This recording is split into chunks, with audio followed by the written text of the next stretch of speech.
Water is important for agriculture. We don't go deeper than that. So, you know, the science that you are coming with here in discussions is, of course, at a different level. But still, I will try. This is one of my favorite quotations, because it summarizes very well the situation we have today, I think. Of course, the future has never really been what it used to be, but maybe more than ever today. We know that we have unprecedented number of people, we have unprecedented development, we have unprecedented connections among people. We have more resources than ever, actually, when it comes to financial and human resources. So the future is not what it used to be. But we also have other challenges, of course. Climate change, humans now interfering with the whole planet, and even the economist has recognized this. A few weeks back, the Stockholm Environment Institute, together with the Royal Academy of Sciences and the Stockholm Resilience Center and a few other organizations, organized a Nobel Laureate Symposium with 25 Nobel laureates and 25 other researchers. And one of the things they were pushing, not really because I'm also a geologist by background, so I'm a bit sensitive about these, you know, name-changing things when it comes to geological eras, but they were pushing this fact that are we entering a new geological era because to send a signal. Humanity is now influencing this planet more possibly than many geological forces. Thus, are we entering the Anthropocene? And it's the economists picking up this, which is quite interesting, of course.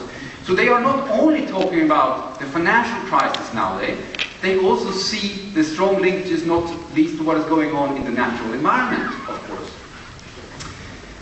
Food security then, well, FAO, and I would like to congratulate you, I forgot to say that. I think you should feel very excited, that's the fun part, I'm sure.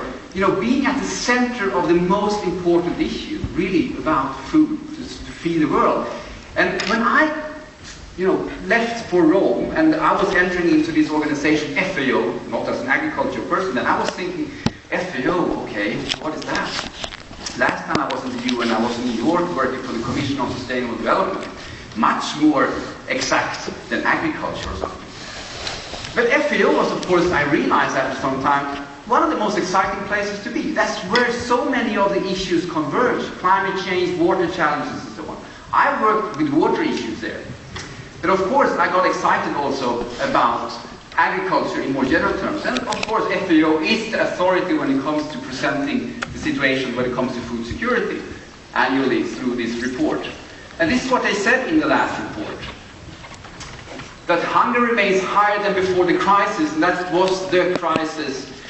You know, you tend to forget which one of them, but anyway, it was some kind of financial or climate or water or some kind of food price crisis. There were many crises back in 2008. So hunger is higher than before. That's the graph. Of course, you know that there are many issues about definition of hunger, definitions of food security, etc., etc.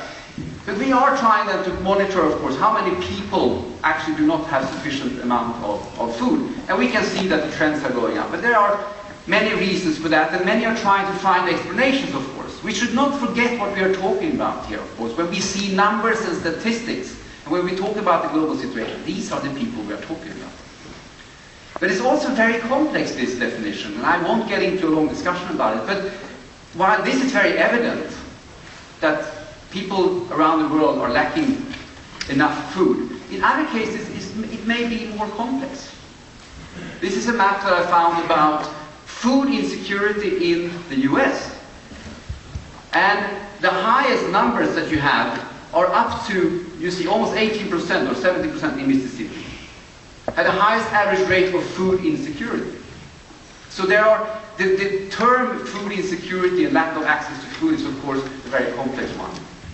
How do we see, or what are the kind of issues that we see in the media that would affect this situation? What is it that, when you are sitting and doing your research, what are other things that you need to consider? It's quite interesting just to look at various things.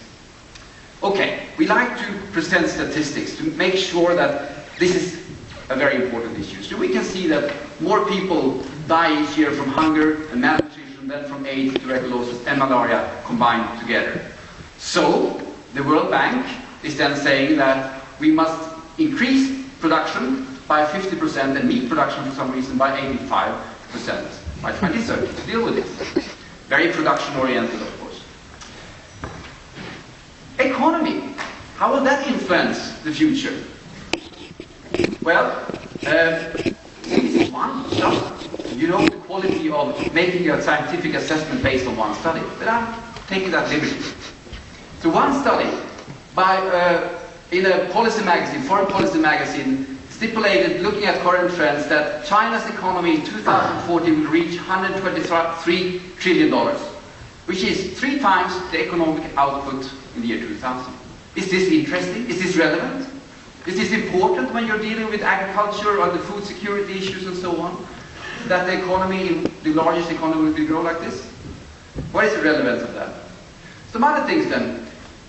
I was fascinated by the fact, actually, as a consumer, when I heard about food prices and the spikes in food price, I didn't see a big shift in department stores in Sweden. It was still quite cheap. I find food to be tremendously cheap, to be honest. And I realized that, yes, it's not so strange that this is a bigger issue in developing countries. When you can see, if you eat a loaf of bread in the Western world, 2% of the price may be the wheat flour. In the developing world, it's maybe 70%. That's FAO colleagues stating that. So, again, understanding why price shifts, how they impact, and why we see the effects of them is, of course, very critical. Financial Times also, an article saying, report urges end to G20 biofuel subsidies. Biofuel suddenly is becoming a huge issue. And the reason for this was, of course, because of competition with food production. That was what the article was all about. Competition for land, competition for water, competition for nutrients. And then, of course, the fact that we are heavily, heavily subsidizing energy around the world still, including bioenergy. But then we have doomsdays. And if you want to find the best doomsdays, you can say, you should always go to Lester Brown, of course. He's an expert on doomsdays. But so the world is just 1/4 harvest away from chaos in grain markets. Food prices will rise to previously unimaginable levels. Food riots will multiply, political unrest will spread, and governments will fall. So some try to, of course, make the case, for instance, to what is going on in North Africa, arguing that one factor here were actually food prices, pushing, obviously, a trend that was already there, or frustration that was already there. This is my favorite, from The Economist again in 2008. African farmers relying on rain-fed agriculture may lose an average $28 per hectare per year for each 1 degree rise in global temperatures. Talk about exact science, huh? This is great. But mind you, it's in The Economist. So it means that, influencing policy making, this is what influences policy making. They are reading this magazine. They are not reading Nature or, any of the scientific ones. So I became a bit interested in, I wonder what science is behind here. So I actually found the original source. And I walked myself back, and it was basically from a meeting with scientists similar to this one. And it said very clearly, related to this particular number, these numbers should, under any circumstances, not be quoted because they are, highly speculative and so on. And here you find it in The Economist. So what we are doing, saying, presenting today can have a huge impact. And the last, the private sector. How do they deal with all this? Well, just take water, because water is, of course, the major competition. Among Fortune 1000 companies, they say that water shortage would be severe or catastrophic to their business, but only 70% say they have some kind of strategy. So changes are complex, and we saw the picture before also from Harry. I mean, there are so many different changes, trends, development. And of course, as an individual scientist, you cannot sit there every day, okay, now I have to consider the global population and climate change and whatnot. That's why it's good when universities are gathering everything together and focuses. But of course, as a scientist, you also have to sometimes lift your head and think, what is it that my results will actually generate? Can I change or shift my thinking in order to respond to some of these global challenges better? So when we fail, of course, we see this potentially in food prices. And this is, of course, very interesting to see the spikes in food prices after a long period of stability. Why suddenly do we have these shifts like that? Many people argue many different things. It's energy, it's speculation, it's markets, it's climate change, it's water scarcity. I mean, we all try to find our area there. As a water person, we were immediately saying, this is water scarcity. Of course. But then everybody said, well, it's climate because everything is climate today. But anyway, and is it unique also? You have to say, is it unique? Well, if you take a longer run, I'm a paleoclimatologist